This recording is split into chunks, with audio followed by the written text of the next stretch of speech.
Pokemon has undergone a renaissance in the last 4 years. Back in 2021, countless people joined the Pokemon community, both collectors and players. In that same time period, competitive Pokemon has gone through many different formats. The Sword and Shield era ended, and the Scarlet and Violet era began, introducing new decks for players to try out. It is also during this time that I returned to playing competitive Pokemon, and got to experience my personal favorite Pokemon format, the Battle Styles to Paradox Rift format.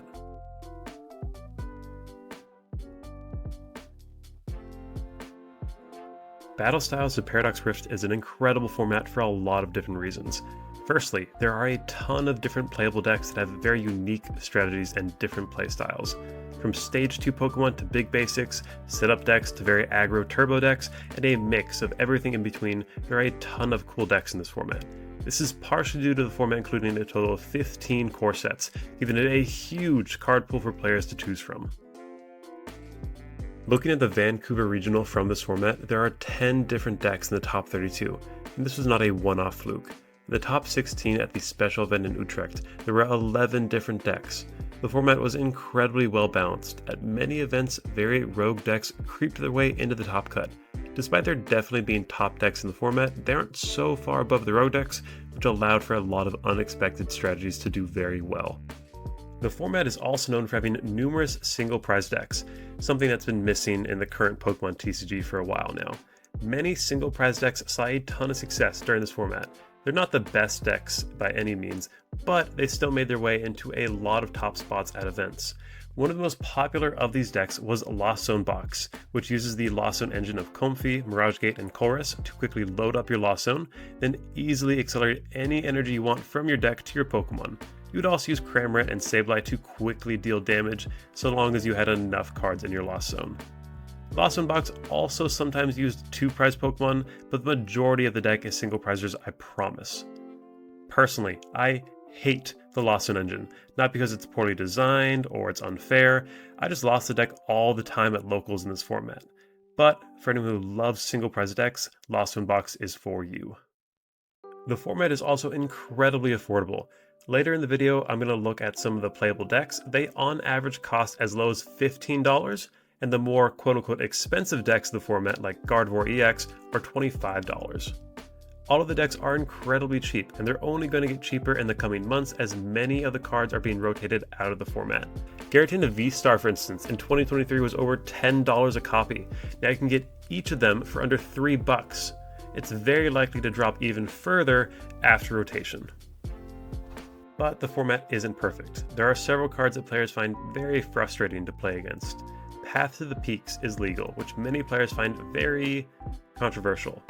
It's understandable considering how Path can completely shut off some player strategies. But for this exact reason, many players chose to run their own stadiums or lost vacuums to easily out this card. So while Path is frustrating, it is by no means an oppressive card in the format. There's also Iron Hands EX with its incredible Ampy Very Much attack that allows you to take an extra prize card if you knock out your opponent's Pokemon with it. I remember when the card was first announced and there were countless Doomsayers online, heralding the end of Pokemon as we knew it. And the result upon Iron Hand's release was okay. It saw play, of course, in decks like Miraidon, as well as being teched into some Chien-Pao decks, but it was hardly the massive threat people made it out to be. Overall, the format is solid. There are some flaws, of course, but it is a fun, diverse, and cheap format.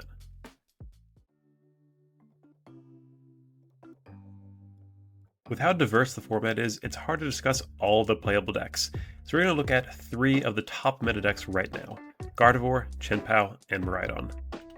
Gardevoir is arguably the best deck in the format, as well as one of the most popular decks for many players at this time, though some may disagree with its title of best deck. Gardevoir EX's Psychic Embrace ability lets you accelerate psychic energy from your discard onto your Pokemon at the cost of putting 2 damage counters for each energy you attach to that Pokemon this way. With no limit on how often you can do that per turn, Gardevoir EX is an insane card. The deck has amazing single prize attackers in the single prize Gardevoir, Screamtail, and Cresselia. It is very easy to take knockouts on your opponent's 2-prize Pokemon while only giving up a single prize in return. You also get to take advantage of one of the best draw abilities in the format with Curly's Refinement to discard a card and then draw 2 cards. as well as the single prize Gardevoir's Shining Arcana that allows you to look at the top 2 cards of your deck, attach any psychic energy to your Pokemon, and then put the rest of the cards in your hand. Simply put, the deck has everything going for it. Draw power, great attack, energy acceleration, and it is just so much fun to play. The deck can struggle into the Charizard matchup, which easily one-hit KOs Gardevoir, but skilled pilots will be able to navigate this hurdle.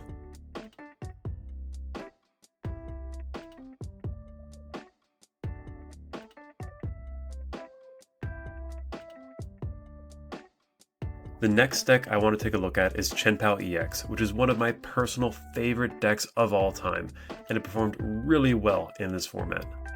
You couple Chien-Pao EX with Baxcalibur in this deck. Chien-Pao's Shivery Chill lets you search your deck for 2 water energy per turn as long as it's in the active spot. Coupled with Baxcalibur's Sheer Cold ability that lets you accelerate water energy from your hand to your Pokemon as much as you like per turn, you can easily load up Chien-Pao's attack, Hail Blade. Hail Blade lets you do 60 damage for each water energy you discard from any of your Pokemon. You can hit for 300 plus damage very quickly with this deck. But this makes the deck very reliant upon superior energy retrieval to ensure you keep recycling the water energy back into your hand for future turns. The deck can also use Iron Hands EX. Its very expensive Ampy Very Much attack can be easily fulfilled with 3 water energy accelerated from Baxcalibur, and then you simply need to find the 1 electric energy, which is aided through the deck running Earthen Vessel.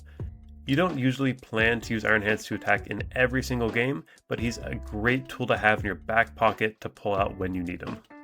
The deck also gets to run Radiant Greninja, not only for its amazing ability to draw cards, but also as a water deck, you get to take advantage of Radiant Greninja's amazing Moonlight Shuriken attack to snipe your opponent's benched Pokemon. The deck is a ton of fun to play. The problem though is if you cannot set up Baxcalibur by your 2nd or 3rd turn the latest, you are probably just out of luck for that game. The deck is very reliant upon Sheer Cold, and without it, you're very unlikely to be attacking for more than 120 damage every other turn.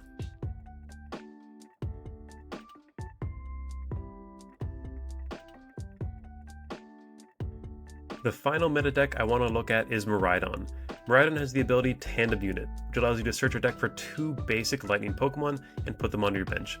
They just gave Battle VIP Pass on a big basic Pokemon. What more could you ask for?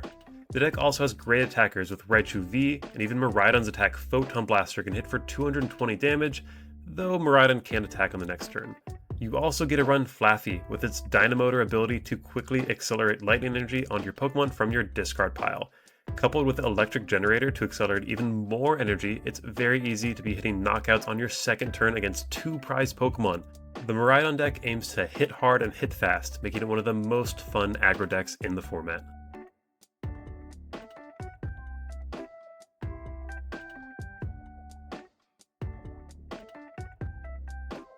Before we move on, I just want to say again, I've barely scratched the surface on the competitive decks in this format.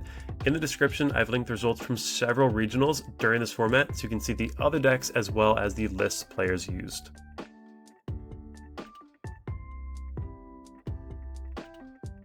I mentioned before that a lot of unexpected decks did very well during this format, so I want to take a closer look at 2 of those decks. Firstly, we have the Reggie deck, which aims to take advantage of Regigigas' ability Ancient Wisdom to quickly accelerate energy so long as you have every other Reggie Pokemon on your bench. It can then one-hit KO most VMAX Pokemon with its Gigaton Break attack. Because you play all the other Reggies in the deck, you can sometimes hit your opponent for weakness using a different Reggie depending on your matchup. The big drawback in the deck is you usually don't want to be playing more than 1 or 2 copies of each Reggie, which means prizing 1 or 2 of them can be devastating, and often means you would lose on the spot if you couldn't quickly find a Hisuian Heavy Ball. Despite that, it saw a lot of success as an amazing single prize deck in this format.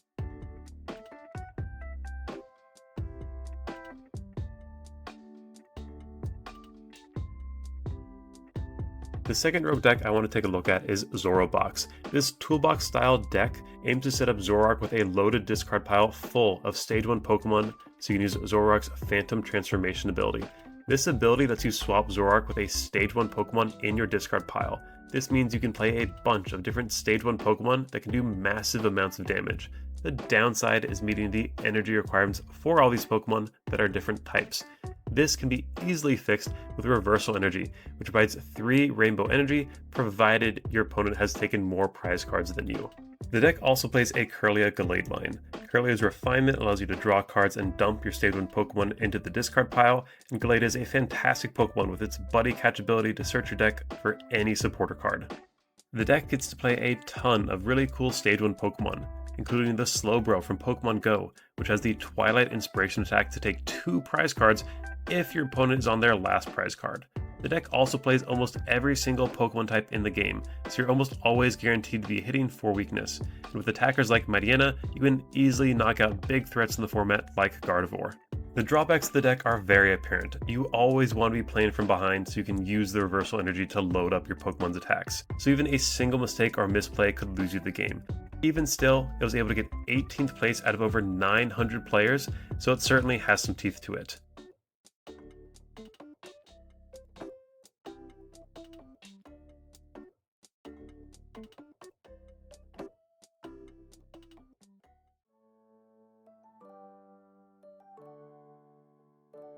The format is incredibly fun, diverse, and so cheap to build.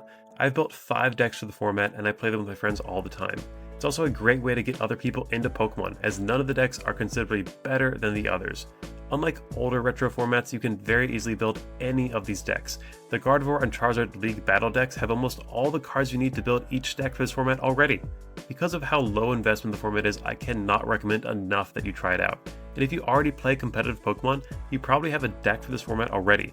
If you do, maybe it's time to dust off some of your old cards and try out the format again. Thank you so much for watching. This format is very near and dear to me, so I hope it can get some more appreciation. If you enjoyed watching and could leave a like or subscribe to the channel, I would greatly appreciate it.